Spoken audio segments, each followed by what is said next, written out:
So I wanted to just talk a little bit about your journals and how you should be approaching your journals, because very often we can think about these things as busy work or extra work in addition to having to do the project itself. But if you understand the content of the journal and the purpose of the journal, it's going to be a lot easier to kind of put it all together, and you can relax about it.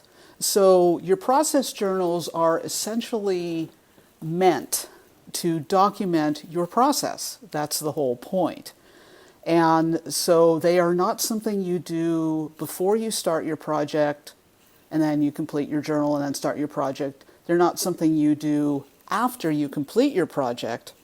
If you understand the content of the journal, you've got research, you've got conclusions, you have insights, you have to relate that research to your assignment. It's helping to inspire you, it's helping to develop your thinking. So the process journal is not extra, it's simply a documentation of your process.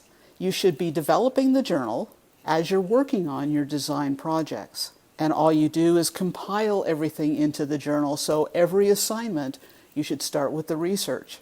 And you just document and capture those URLs and put them in your citation list. Once you gather your research, you've looked at it, you've analyzed it, you've summarized it, then you draw conclusions, you gain insights.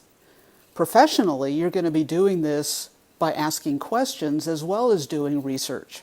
So you're going to compile a list of responses from your clients, and you're going to use that plus your research to draw the right conclusions for solutions that are going to work for your clients and customers.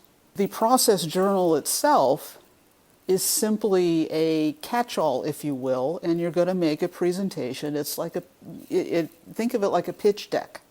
And it can actually be useful if you get used to doing this type of thing. It can be very useful as a pitch deck when you are trying to win a client, when you're trying to make the sale, because people want to know how you're going to do what you do for them. The insights are very important because that's how you grow and gather more information. That's how you assimilate and understand what you've assimilated. That is how you gather more to work with and understand what to use, what to set aside, what to let go of entirely. And documenting your process with photos and captions helps you understand your process and think things through. So the journal is by no means busy work. And if you approach it as something you do alongside, you just gather things together into your journal, your final design assignment, your process journal, they both reach the finish line at the same time. They start together, they end together. So I hope this is helpful. If you have questions, drop them below. Thanks.